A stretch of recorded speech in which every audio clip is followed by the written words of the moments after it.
नमस्कार। YouTube channel maths era and civil engineering by R P. Vyas से मैं R P. Vyas diploma third semester civil के सभी स्टूडेंट्स का हार्दिक स्वागत करता हूं।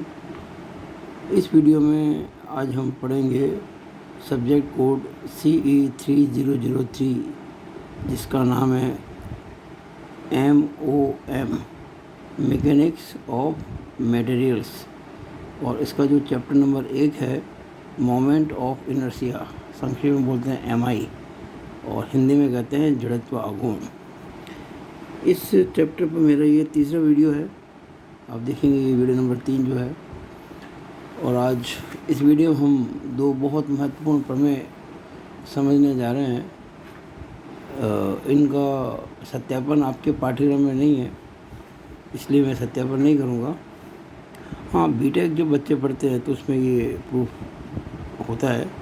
फिलहाल आप अभी डिप्लोमा में पढ़ रहे हैं और डिप्लोमा के बच्चों के लिए वीडियो बना रहा हूँ, तो जो आज दो थ्योरम्स मैं आपको दिखाऊंगा उनको प्रूव नहीं करूँगा। तो वो थ्योरम क्या देखिएगा, दो हैं।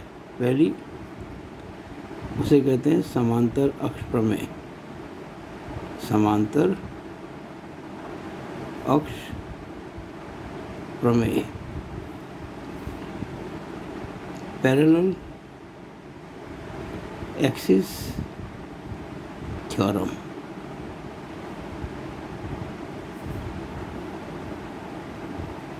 और दूसरी आज पढ़ने जा रहे हैं हम लंब अक्ष प्रमेय। इसे कहते हैं परपेंडिकुलर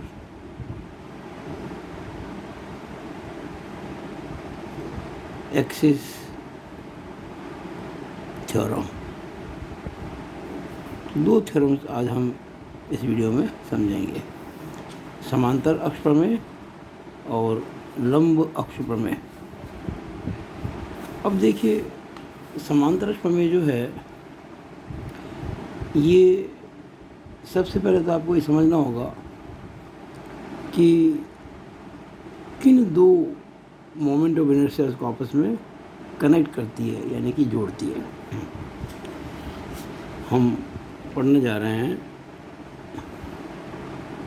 समांतर अक्ष प्रमेय। देखिए, मान लीजिए ये कोई भी एरिया है, कोई भी एरिया, ये तो मैंने ऐसे ही बना दिया। ये आयत भी हो सकता है, वर्ग भी हो सकता है, सर्कल भी हो सकता है, कोई भी हो सकता है, T section, I section, channel section, कैसा भी हो सकता है। मैंने इसलिए एक जनरल मैंने कोई बना दिया, ठीक है ना। ये एरिया है, इसको मैंने रेखांकित किया है, यानी HD किया है। अब कोई भी क्षेत्रफल होता है तो उसका भाई सेंट्रोइड यानी केंद्रक तो होता ही है, सेंटर ऑफ ग्रेविटी। मान लीजिए ये इसकी सेंटर ऑफ ग्रेविटी है, और सेंटर ऑफ ग्रेविटी को हमेशा G से प्रदर्शित करते हैं। अब ये जो सेंटर ऑफ ग्रेविटी है, इससे तीन म्यूचुअली परपेंडिकुलर एक्सिस पास होती हैं। अभी हम दो की बात करेंगे। ये जो पहली है हॉरिजॉन्टल,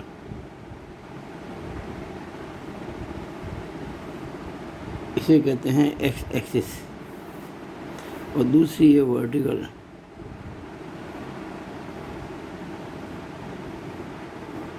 इसे कहते हैं वाई एक्सिस। इनको हम ज्यामितीय अक्ष भी कहते हैं, ज्योमेट्रिक एक्सिस। ये जो एक्स एंड वाई एक्सिस जो है दो, इनको ज्यामितीय अक्ष भी कहते हैं।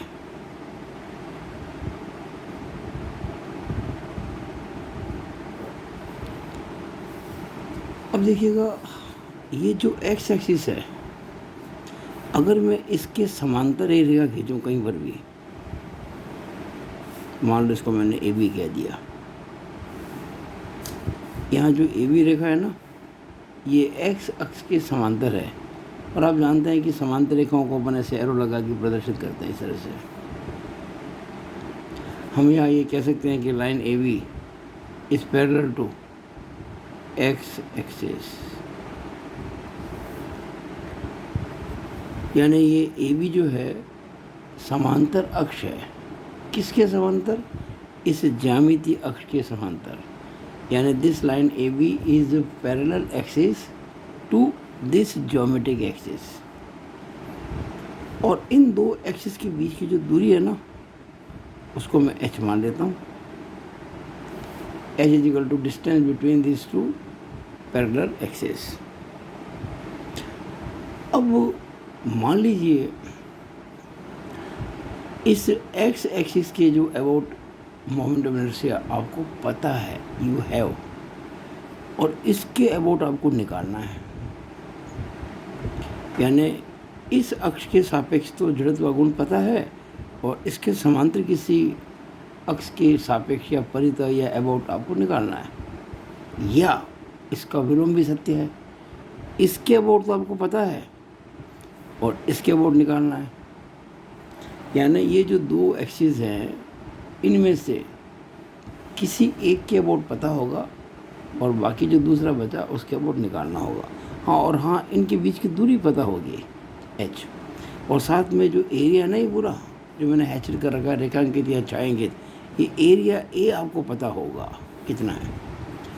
तो समांतर अक्ष में क्या कहती है कि moment of inertia about a line which is parallel to geometric axis, यानी कि ए बी, यानी कि आई ए बी। आई का मतलब moment of inertia about A B is equal to moment of inertia about x axis, यानी ये X के अबाउट। हम कई बार आई एक्स को एंड आई वाई को कई बार हम आई जी भी कह देते हैं, ज्योमेट्रिक, यानी कि moment of inertia about geometric axis. लेकिन यहाँ मैंने चूँकि इसको एक्स एक्सिस लिखा ना, तो मैं इसको आई एक्स लिखूँगा, प्लस ए गुणा एच स्क्वायर। यानी आपको इस अक्ष के सापेक्ष जड़त्व गुण निकालना है। तो यहाँ जो जड़त्व गुण है एक्स के सापेक्ष वो लिख लो पहले, प्लस इसका जो एरिया है वो लिख लो, और एरिया की जो सी जी है यानी ये जी, और इसकी ए बी के बीच की दूरी यानी कि एच, यानी इन दो समांतर रेखाओं के बीच की दूरी का वर्ग, इसके वर्ग को ए से गुणा करना है और जो आता है उसमें आई एक जोड़ना है। तो ये भाई आपके समांतर प्रमेय हो गए। मेरे ख्याल से बिल्कुल आसान हो गई ना।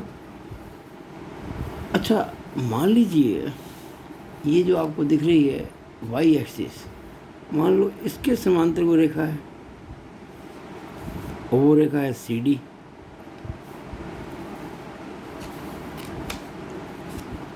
जैसे एक्स अक्ष और ए बी के बीच की दूरी एच थी ना, वैसे ये जो वाई एक्स है और सी डी के बीच की दूरी कुछ मान लेते हैं।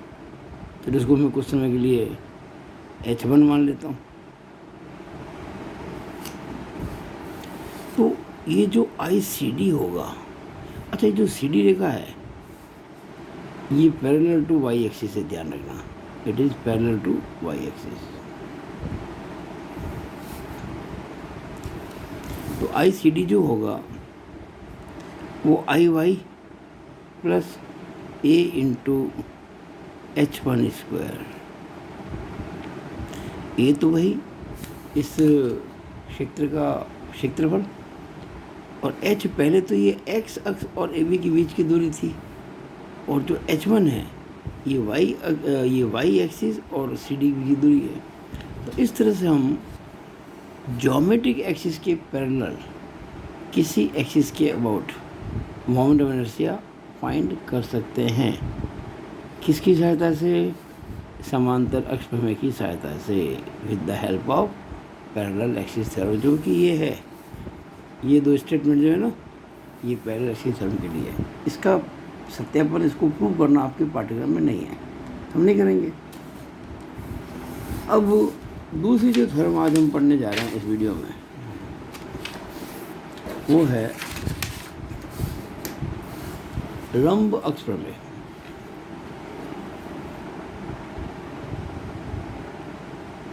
लंब अक्ष प्रमेय। सिंबॉलिक फॉर्म में कह सकते हैं, परपेंडिकुलर को लिख सकते हैं ऐसे, एक उल्टा टी है ना, ये सिंबल है परपेंडिकुलर, परपेंडिकुलर एक्सिस थ्योरम। देखिए, आपको पिछले वीडियो में मैंने एक बात बताई थी कि ये 3 एक्सिस होती हैं परस्पर लंबवत, ये एक्स एक्सिस, ये वाई एक्सिस और ये जेड एक्सिस। ये 3 परस्पर लंब अक्ष होती है, एक्स एक्सिस, वाई एक्सिस और जेड एक्सिस। जैसे याद होगा, मैंने आपको पिछली वीडियो में समझाया था कि अगर ये एक्स अक्ष है जो कि दिख रही है आपको, ये वाली, ये वाई एक्स है, कहाँ से निकलती दोनों? जी से। अगर मैं जी से एक लाइन और निकालूं जो जी से ही पास हो रही है, और ऐसे देखिए इस प्रकार से, ये जेड एक्सिस है। ये जो जेड एक्सिस है ये एक्स के और वाई के दोनों के लंबवत है, दोनों के परपेंडिकुलर है। तो लंब अक्ष प्रमेय का जो स्टेटमेंट है वो क्या कहता है? ये ध्यान देना, ये जी है, ये गुरुत्व केंद्र है उस क्षेत्र का जिससे 3 अक्ष गुजरती है, एक्स अक्ष, वाई अक्ष, जेड अक्ष। तो लंब अक्ष प्रमेय कहती है कि जेड अक्ष के सापेक्ष जो जड़त्वागुण होता है वो एक्स एक्सिस के सापेक्ष जड़त्वागुण और वाई एक्सिस के सापेक्ष जड़त्वागुण का योग होता है। Moment of inertia about Z axis is sum of the moment of inertia about x axis and Y axis. यानी कि एक्स अक्ष के परितः जड़त्व आघूर्ण और वाई अक्ष के परितः जड़त्व आघूर्ण का जो योग होता है वो जेड अक्ष के परितः जड़त्व आघूर्ण का होता है। मैं एक बार फिर बता दूं, ये एक्स एक्सिस और वाई एक्सिस एक ही समतल में होते हैं, एक ही प्लेन में होते हैं, और ये जो है लाइन इस प्लेन के नॉर्मल है, इस प्लेन के परपेंडिकुलर है। तो बस यही लंब अक्ष प्रमेय है। अब ये जो 2 अक्ष प्रमेय मैंने बताई आपको, समांतर और लंब, इनका बड़ा उपयोग है, हम अच्छे क्वेश्चंस करेंगे। और ये जो लंब अक्ष प्रमेय है ना, इसका तो एक विशेष यूज है। हम जब, अब याद होगा पिछली वीडियो में मैंने बताया था कि अगर कोई वृत्त है सर्कल जिसका डायमीटर है d, तो उसके लिए moment of inertia about x axis और moment of inertia about y axis जो होता है बराबर होता है, और वो होता है πd/4/64। इसको प्रूव करने के लिए मैं इस परपेंडिकुलर एक्सिस थ्योरम का प्रयोग करूँगा आने वाले वीडियोस के अंदर। एक बात मैं और आपको बता देना चाहता हूँ कि अगर आप मेरे वीडियोस बराबर देखते रहेंगे नियम से, तो जिस विषय पर भी मैं वीडियो बनाता हूँ, अगर उस विषय पर आप उनको बराबर देखेंगे तो आप बहुत अच्छे अंक प्राप्त कर सकते हैं। बल्कि मैं ये कहना चाहता हूँ कि 100% अंक भी प्राप्त किए जा सकते हैं। बस शर्त यही है कि मेरी वीडियोस बराबर देखें और कमेंट बॉक्स के अंदर अपने कमेंट्स प्रस्तुत करें। कोई समस्या हो बिल्कुल पूछे, मैं कोशिश करूँगा कि उनको आने वाले वीडियोस में इकट्ठा करके सॉल्व करके आपके लिए काम करूँ। और एक पुस्तक हम लिखने जा रहे हैं, अभी उस पर काम चल रहा है, 15 अगस्त 2021 तक आने की संभावना है। आपके जो 3rd सेमेस्टर की पढ़ाई शुरू होगी लगभग उसके आसपास, आप उसका इंतज़ार करें। और वो पुस्तक जो है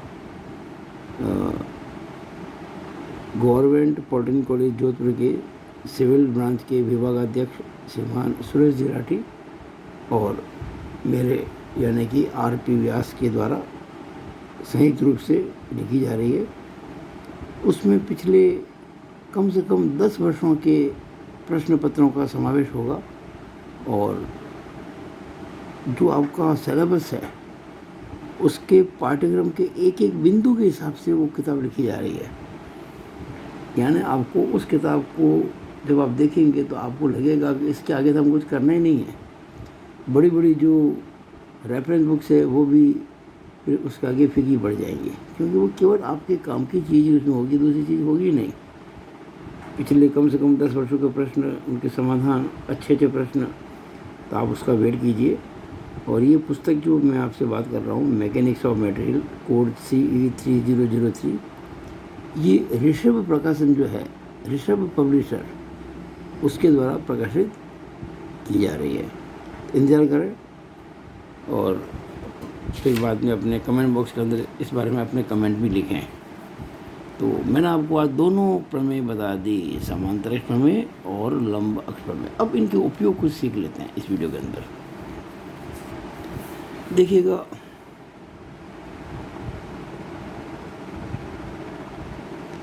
समांतर अक्ष प्रमेय के अनुप्रयोग, उपयोग नहीं करना चाहिए, अनुप्रयोग, एप्लीकेशंस। देखिए, बहुत महत्वपूर्ण प्रमेय हम बहुत महत्वपूर्ण एक चीज़ करने जा रहे हैं। ये जैसे रेक्टेंगल है, आयत, और ये इसका आधार है AB, चौड़ाई है इसकी B, गहराई है इसकी D। तो आपको पता है कि किसी आयत के उसके सीधी से गुजरने वाली जो अक्ष होती है, ये जिसे हम एक्स एक्सिस कहते हैं, इसके सापेक्ष जड़त्वागुण जो होता है IX, वो होता है BD³/12। हम आने वाले वीडियोस में इन सबको सिद्ध करने वाले, इनको प्रूव करेंगे, क्योंकि इनको प्रूव करना आपके कोर्स में है। ये हम जानते हैं कि IX जो होता है वो BD/12 होता है। अब ये जो बेस है, इसका बेस AB, अगर मैं आपसे कहूँ कि इस बेस के सापेक्ष जड़त्वागुण कितना होगा, IAB कितना होगा, इसके लिए एक फॉर्मूला है BD³/3। इसको याद कर लें आप। किसी आयत का यानी किसी रेक्टेंगल का जिसकी की चौड़ाई यानी कि विड्थ B है और गहराई यानी कि डेप्थ D है, उसका बेस AB है, और AB के अबाउट जो इसका मोमेंट ऑफ इनर्शिया है वो BD³/3 होता है। ये फॉर्मूला ध्यान रखना, बहुत काम का है। अब ये कैसे निकला, इसके लिए पैरेलल एक्सिस थ्योरम काम आएगी। कैसे इसको हम प्रूव करते देखिएगा। ये बताओ, ये जो AB लाइन है ये एक्स एक्सिस के पैरेलल है कि नहीं है? बिल्कुल है। तो ये जो जिसको हम H कहा करते हैं, ये वाला समांतर रेखाओं के बीच की दूरी H, ये H कितना हो जाएगा? अरे भाई, ये अगर D है तो जो H है ये D/2 हो जाएगा। अब मैं IAB निकालना चाहता हूँ। अभी मैंने आपको बताया था IAB निकालने के लिए पहले हम IX लिखेंगे प्लस A × H², ये तो करते हैं अपन। तो IAB ना IX क्या होता था? BD³/12। A का मतलब ये जो आयत है ना, इसका क्षेत्रफल। क्या होता है आयत का क्षेत्रफल? What is area of rectangle? Length into width, या विड्थ इंटू डेप्थ हो जाएगा, तो BD हो जाएगा। और H का मतलब ये H जो है इसकी वैल्यू D/2 है। H² का मतलब D/2 का होल स्क्वायर। इसका मतलब IAB, ये BD³/12, ये D² इंटू D³ हो जाएगा, साथ में B है तो BD³ हो जाएगा, और 2 का स्क्वायर 4 होता है। IAB बराबर, इसमें LCM आएगा 12 और BD³ आएगा कॉमन। 12 में 12 का भाग लगाया 1, 12 में 4 का भाग लगाया 3, तो क्या हो गया? 3 और 1 4 BD³/12। इसका मतलब IAB = 4 × 12 होता है ना। क्या हो गया? BD³ बटा 3। और यही मैंने आपको यहाँ पे लिखाया था, बी की बटा 3। कितना आसान है बताइए आप। तो ये फॉर्मूला भी आपको याद रखना है, किसी रेक्टेंगल का अपने आधार के परितः जड़त्वाघूर्ण। और ये कैसे आया? With the help of parallel axis theorem. एक और मैं आपको लिखाने वाला हूँ, ये वीडियो नंबर अपना 3 है, पेज नंबर 3 हो जाएगा। डेट आज कितनी है? डेट 17 है, 17/7/21।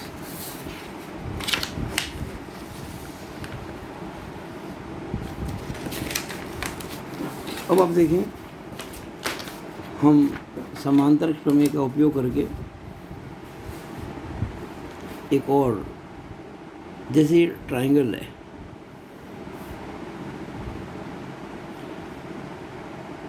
जिसका बेस है बी और जिसकी हाइट है एच, ये आप जानते हैं। अब ये इसकी मान लीजिए एक्स एक्सिस है, क्योंकि ये इसका जो सेंट्रोइड है ना, केंद्रक, उससे गुजरने वाली हॉरिजॉन्टल लाइन है, बेस के पैरेलल है। बेस को मैंने माना हॉरिजॉन्टल। अगर बेस को मैं ए बी कह दूं, तो इसमें जो आई एक्स होता है वो कितना होता था? बी एच क्यू बटा 36। मैंने आपको पिछली वीडियो में फॉर्मूला लिखवाया था। हम आने वाले वीडियोस में इस फॉर्मूले को प्रूव भी करेंगे कि कहाँ से आए हैं। अब अगर मैं ये जो बेस है, इस ट्रायंगल का बेस है ना ए बी, अगर आपसे कहूँ कि moment of inertia about A B कितना होगा, तो आप कहेंगे बी एच क्यू बटा 12, बी एच क्यू बटा 12। ये आप याद रखें। अब कैसे? ये जो बेस ए बी है, ये भी तो एक्स एक्सिस के पैरेलल है। अब ये जो डिस्टेंस है, ये वाली, ये कितनी हो जाएगी? h/3। आप जानते हैं ना कि त्रिभुज की जो सीजी होती है, त्रिभुज का जो केंद्रक होता है, वो आधार से ऊंचाई के 1/3 पर होता है। अगर ऊंचाई इसकी h है, तो h का 1/3 ये होगा। अब हम लगाएंगे फॉर्मूला, कौन सा? समांतर प्रमेय, I A B is equal to, तो पहले क्या करेंगे? आई एक्स निकालेंगे प्लस ए एच स्क्वायर। तो इस बार मैं एच की जगह फॉर्मूले में एच डैश लिख देता हूँ, ताकि आपको कंफ्यूज ना हो जाए, ये एच और इसका एच मिल ना जाए। तो ये जो h/3 है ना, ये एच डैश है, ध्यान रखना। और एच डैश किसको माना मैंने? इन दो समांतर रेखाओं के बीच की दूरी को। कितना हो जाएगा? आई एच कितना था? बी एच क्यू बटा 36।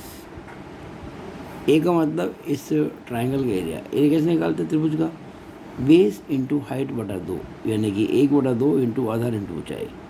आधार कितना है इसका? बी। ऊंचाई कितनी इसकी? h/2 सॉरी, आधार इंटू ऊंचाई बटा 2, बी इंटू h/2 एरिया। और h डैश मतलब इन दो समांतर रेखाओं के बीच की दूरी, वो h/3 होती है। बस।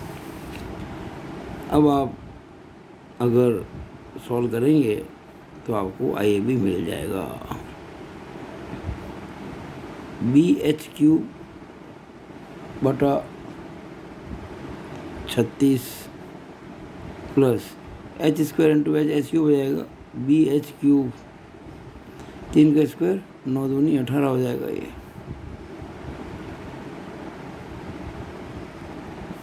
इसमें एलसीएम आएगा 36 और बी एच क्यूब आएगा कॉमन, तो 1 + 2 हो जाएंगे। तो I A B is equal to 3 B H cube बटा 36।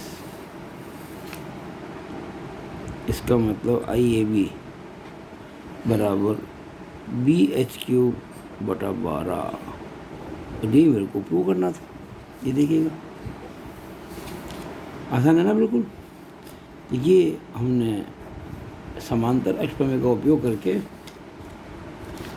रेक्टेंगल और ट्रायंगल, आयत और त्रिभुज के बेस के अबाउट मोमेंट ऑफ इनर्शिया निकालना सीखा। अब इस वीडियो का अंतिम चरण में करने जा रहे हैं वो ये है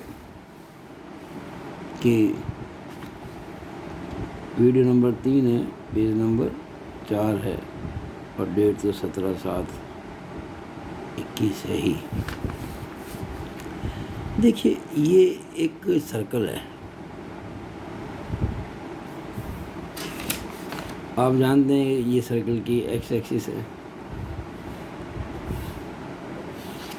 कई बार पूछा जाता है कि सर्कल की किसी टेंजेंट, किसी स्पर्शरेखा के अबाउट इसका मोमेंट ऑफ इनर्शिया क्या होगा। हमने क्या किया, ये एक्स एक्सिस है ना, इसके पैरेलल एक लाइन खींची, इसको टच करती हुई सर्कल को, इसको छूती हुई, ये इसकी टेंजेंट बन गई, यानी कि स्पर्शरेखा बन गई। It is tangent. ये एवी जो है स्पर्शरेखा है, इस वृत्त को छूती हुई निकल रही है। आप जानते हैं ना, कक्षा 9 में 10 में पढ़ा आपने कि जो ये पॉइंट ऑफ कांटेक्ट है, अगर आप इसको मिलाएंगे वृत्त के केंद्र से, ये जो रेखा होगी ये वाली, ये हमेशा राइट एंगल होती है इसके ऊपर। और ये जो दूरी है ये इस सर्कल की रेडियस है। और रेडियस जो होता है डायमीटर का आधा होता है। डायमीटर इसका डी है मान लीजिए, तो d/2 हो जाएगा। डी क्या है? डी है इस वृत्त का व्यास, डायमीटर ऑफ द सर्कल। अब ये जो एक्स एक्सिस और ए बी जो लाइन है, ये एक दूसरे के समांतर है, पैरेलल है। अब अगर मान लीजिए मैं आपसे कहूँ कि what is I A B, आप कहेंगे I X plus H square formula है। एरिया जो होता है किसी सर्कल का, ये छायांकित भाग है, सर्कल को शो कर रहा है। सर्कल का एरिया जो होता है आपको पता है πr² होता है, और r जो होता है उसको डायमीटर का आधा कहते हैं।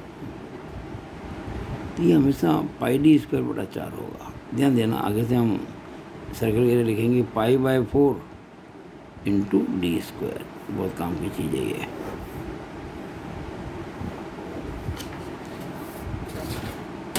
अब आपको निकालना है आई A B. I A B क्या है? ये जो सर्कल है ना, इसकी कोई टेंजेंट जो एक्स के मैंने पैरेलल ली है। आई एक्स क्या होता है? πd4/64। अभी उसको प्रूव करेंगे, लेकिन मैंने पिछली वीडियो में लिखवाया था आपको। एरिया क्या होता है? π/4 × d²। एरिया हो गया। और h², h कितना है? देखो ये h है, d/2। तो h² मतलब हो जाएगा d/2 का होल स्क्वायर, d/2 का होल स्क्वायर।